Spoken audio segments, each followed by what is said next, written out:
Credal, c'est une coopérative financière et nous permettons en fait aux gens de placer leur argent avec la garantie que 100% de leur argent ira dans des financements, des crédits en fait, à des projets à impact social, des entreprises d'économie sociale et aussi à du microfinancement. Donc on fait aussi du microfinancement. Donc ce sont des personnes qui sont exclues bancaires ou qui n'ont pas facilement accès à du crédit, et on leur permet effectivement d'avoir un microfinancement, des tout petits montants, 500 €. Et alors à côté de ça, on a toute une équipe qui fait de l'accompagnement.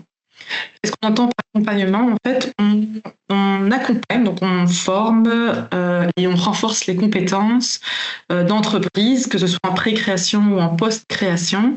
Et ces entreprises doivent être des entreprises d'économie sociale, parce qu'on a une agence conseil agréée. Mais ce qu'on fait aussi, c'est on permet à des personnes qui veulent créer leur propre emploi, des personnes qui sont demandeurs d'emploi ou qui sont sous mutuelle, de créer leur propre emploi, donc de sortir du chômage. Et ça, on le fait à Bruxelles et en région wallonne. À Bruxelles, la particularité, c'est qu'on travaille essentiellement avec l'entrepreneuriat féminin. C'était déjà en 2005 que ma prédécesseuse, donc Marie Ledan, sur base d'un constat, donc elle travaillait au crédit, et sur base du constat que les entrepreneurs, les entrepreneuses qui venaient demander du financement, en tout cas les femmes, avaient moins de femmes qui venaient chercher du financement chez Credal, alors qu'il y avait plus de femmes qui commençaient à créer leur propre entreprise. Et donc, elle s'est posé la question du pourquoi. Donc, effectivement, avec ce constat que l'accès au financement pour les femmes entrepreneuses était plus compliqué. Et donc, elle a créé un projet qui s'appelait Affaires de femmes d'affaires, qui permettait en fait de combiner du financement, des formations, donc de l'accompagnement, et alors des formations en non-mixité, donc uniquement entre femmes. Et ça permettait effectivement d'identifier et surtout de travailler les freins à l'entrepreneuriat pour ces femmes-là. Donc depuis 2005, en fait, la question de genre, ou en tout cas les questions d'inégalité de genre via le biais de l'entrepreneuriat, sont rentrées chez Credal. Et petit à petit, en fait, ces questions de genre ont été élargies non seulement aussi à l'entreprise type économie sociale, donc tout ce qui est ASBL, coopérative, puis en fait même chez Credal. Donc en fait, donc on a créé toutes sortes de programmes liés à l'entrepreneuriat féminin, et en 2020, on a été sollicité par les régions wallonnes pour faire une étude sur le genre dans l'économie sociale. Et sur base de ça, on a créé des formations adaptées, formations adaptées au public, entreprises d'économie sociale, pour se questionner en fait sur ces inégalités de genre, donc mettre des lunettes de genre en fait dans leur collectif, voir effectivement s'il n'y avait pas pour questionner en fait ces inégalités. Et comme on mettait en place des formations à destination des entreprises d'économie sociale et donc les ASBL et les coopératives, on s'est dit que, puisque Credal est une coopérative et héberge 3 ASBL, c'était un non-sens en fait de ne pas se questionner en interne. En 2022, on a réalisé un diagnostic genre au sein de la coopérative. Donc, on est 55, plus ou moins 55 équivalents temps plein chez Credal. Et donc, grâce à une étudiante qui est venue du Centre d'économie sociale de Liège, elle a lancé en fait un audit, un diagnostic en fait sur les questions de genre chez Credal, que ce soit dans notre fonctionnement à nous, mais aussi dans notre posture face à nos clients, que ce soit des clients crédit ou des clients accompagnement.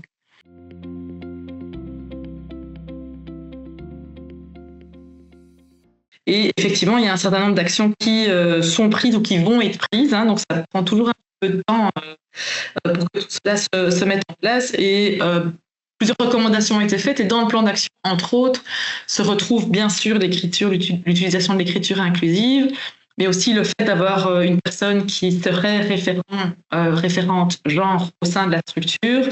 On a aussi mis l'accent sur l'utilisation de certains outils d'intelligence collective qui permettent un partage de parole plus équitable. Quoi d'autre? Ce sont les principales. Après, ce qui est chouette, c'est que, oui, au niveau du conseil d'administration aussi, on respecte la parité genre. Au niveau du comité de direction, on est 3 hommes, 3 femmes. Donc là, ce sont des points d'attention ce sont des points qu'on surveille régulièrement.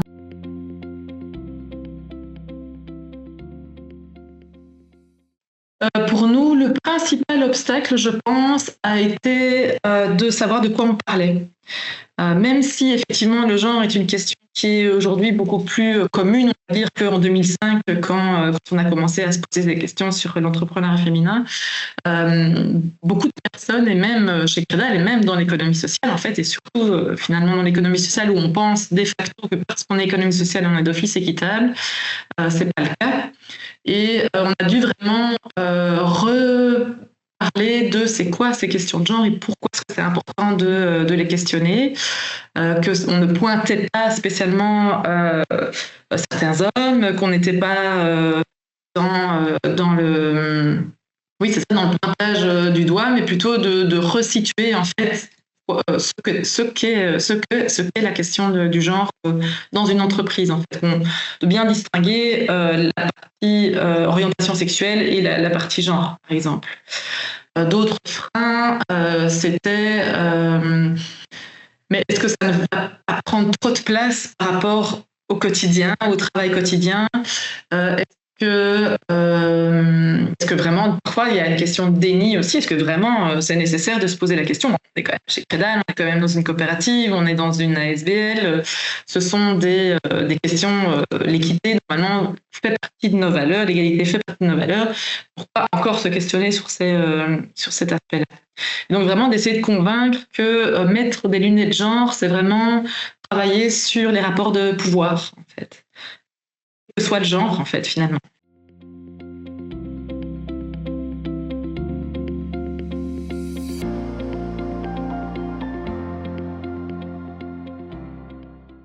On sait qu'un projet collectif, et l'économie sociale et solidaire, c'est toujours des entreprises qui sont à la base réalisées par des collectifs. Un collectif, la réussite de l'entreprise, la réussite du projet dépend beaucoup du collectif, plus qu'on ne croit en fait. Et qu'on peut avoir une magnifique idée, une excellente idée, un excellent projet qui répond à des besoins sociaux bien précis, avec une rentabilité financière assurée. Si le collectif ne fonctionne pas, si les gens entre eux ne savent pas travailler, le projet ne va pas fonctionner. Or, dans beaucoup de relations interpersonnelles, il y a des aspects de rapport de pouvoir et donc mettre des lunettes de genre et se poser la question du fonctionnement du collectif à travers des lunettes de genre, ça permet d'avancer et de mieux pointer ou de en tout cas mettre en place d'abord une écoute par rapport à ce qui pourrait éventuellement se passer. Donc c'est la première chose, c'est à partir du moment où on pose des questions, c'est de se rendre compte que oui, il y en a des obstacles, des freins ou des personnes qui se sentent probablement pas bien dans le collectif et pouvoir justement agir là-dessus. Donc par exemple, un des outils qu'on avait développé, c'était des questionnaires anonymes et ça c'est très intéressant aussi. Et parfois il suffit de ça en fait, il suffit d'aller se poser la question et de pouvoir justement en discuter. Le fait aussi de pouvoir avoir des espaces non mixtes aussi, c'est quelque chose qui est très recommandé en fait, de pouvoir discuter entre femmes de ces questions-là avant effectivement de pouvoir l'exprimer de manière un peu plus publique dans le projet ou dans l'entreprise. Et en politique publique, on revient un petit peu au basique dans le sens où la plupart des rapports de pouvoir ou les rapports qui passe en fait dans les questions de genre. Il y a beaucoup la question de la confiance en soi, il y a beaucoup la question des femmes, il y a beaucoup la question de la place de la femme et inévitablement on en vient à des questions plutôt de partage de tâches, effectivement de travailler sur le fait que en politique publique, oui, l'accès à des crèches, l'accès à des structures qui permettent en fait aux femmes de prendre la même place que les hommes et de nouveau, on pense que parce qu'on est en 2024, tout ça est effectivement n'est plus un sujet, mais en fait, encore aujourd'hui, il y a énormément de discriminations qui existent. Et en fait, de les mettre en avant, d'avoir des statistiques, de pouvoir sensibiliser là-dessus, c'est encore aujourd'hui vraiment très, très important.